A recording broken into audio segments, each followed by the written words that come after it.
Yes, Bwana apewe sifa, Bwana Yesu apewe sifa. Niko na imani ya kwamba mko salama. Mungu anawezesha wiki mzima. Leo tuko siku ya Sunday na Mungu anawezesha tuko tarehe 3. Nashukuru ya kwamba Mungu anakuwa mwaminifu kwa maisha yenu, kwa nyumba yenu. Na hii mwezi wa 5 nataka kusema ya kwamba kuna watu unajua Mungu atatembea nao.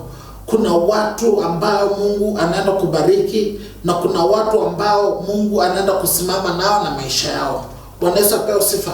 Najua kwamba siku ya leo ni siku ile itakuwa siku ya urekesho katika maisha ya mwanadamu. Yoyote aliyopoteza najua itakuwa wakati wa kurekeshwa. Na somo ya leo niliangalia nikasema ya kwamba kuna watu wanatamani sana kujua Mungu na kuna watu wanatamani kuona Yesu, lakini environment ambayo wako ama maisha ambayo wako ijapatia ruhusa ya kuona Yesu. Lakini na siku ya leo najua ya kwamba kuna watu mnaenda kutana na uso wa Mungu, kuna watu mnaenda kutana na Yesu, na kuanzia leo maisha yenu itafunguliwa na mtakuwa watu wa kawaida tena. Najua kwamba kukuta Yesu katika maisha yako itakombolewa, nitakuwa maisha kawaida tena na Mungu anaenda kuwatenda mema. Amen. Leo tunaenda kusoma katika kitabu ya leo tunasoma Luka 19 tukianza na mstari wa kwanza. Na Mungu anaenda kuwatenda mema, verse ya kwanza, na Mungu anaenda kuwatenda mema. Amen. Yes, tuendelee mtumishi wa Mungu. Luke 19 verse 1 to 10. Yes. Yesu akaingia Jeriko. Yes. Naye alikuwa akipita katikati ya jiji hilo. Kulikuwa na mwanaume aliyeitwa Zakayo. Alikuwa mkuu wa kukusanya kodi. Yes, Bwana Yesu apewe sifa. Nene nasema ya kwamba Yesu alikuwa anaingia Jeriko, na katika hiyo mji ambayo Yesu analipita inasemekana kwamba kulikuwa na mkuu wa kusanya kodi. Kulikuwa na mtu ambayo anaitwa Zakayo. Huyu mtu Biblia inasema siku ya leo alisanya kodi, alinyang'anya watu mali zao. Watu walilia kwa sababu yake, ni watu walihangaika kwa sababu yake, lakini kando na kuumiza watu, yeye alitamani kuona Yesu. Na alikuwa tajiri. Basi alitamani sana kumuona Yesu.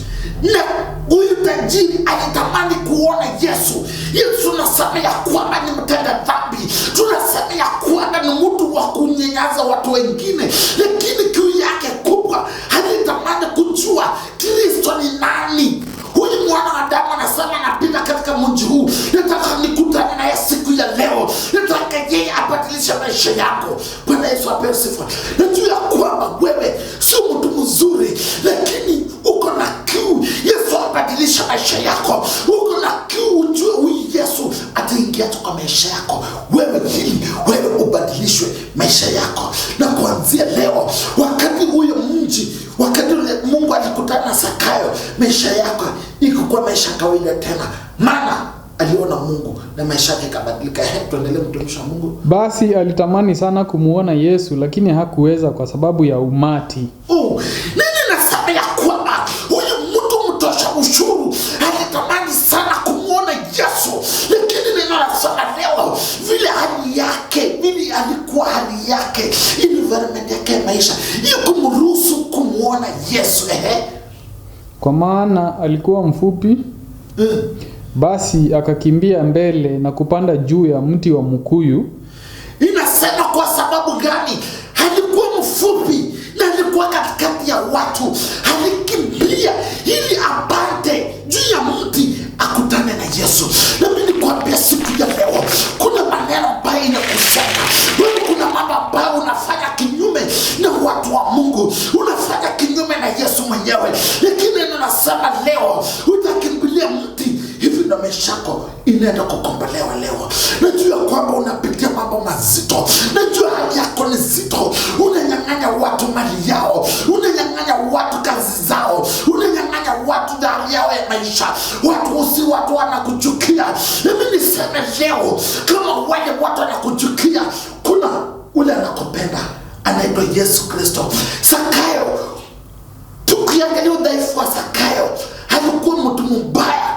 nchi. Alikuwa mtu ambaye watu wampendi, lakini kwa sababu yeye kana na hiyo baya yake yote alitaka kujua Yesu katika maisha yake. Yesu ni nani? Yesu akifika kwako, ile mambo yote ulikuwa unafanya yote inaenda kufika mwisho, na Yesu ajitukuze juu ya maisha yako. In Jesus name. Tuendelee mtumishi wa Bwana. Basi akakimbia mbele kupanda juu ya mti wa mkuyu ili amuone Yesu, kwa maana alikuwa karibu kupitia njia hiyo. Basi alikimbia mbele akapanda juu ya mti ya mkuyu ili aone Yesu, na Yesu anapitia njia hiyo. Mimi nikuambia siku ya leo, najua ya kwamba unapitia nzito hii ambao ulipo, Mungu anaenda kupitia ndani yako. Na siku ya leo unapokea uponyaji wako, unapokea nguvu yako. Yesu anapitia karibu ulipo wewe. Ndio nguvu siku ya leo. Usikate tamaa kwa sababu ya yako maisha. Usiangalie useme kwa sababu mimi nanyang'anya watu mali zao. Yesu hatanisikia. Yesu ako na haja na moyo wako ili badilike, ili siku ya mwisho ili ukakutana na Yesu. Yesu alipofika hapo, akatazama juu, akamwambia, Zakayo, shuka haraka, kwa maana leo lazima nikae nyumbani kwako. Mimi nikuambia siku ya leo, ili yote waliongea katika maisha yako, wakanena katika maisha yako, mimi nikuambia leo ni siku inafika.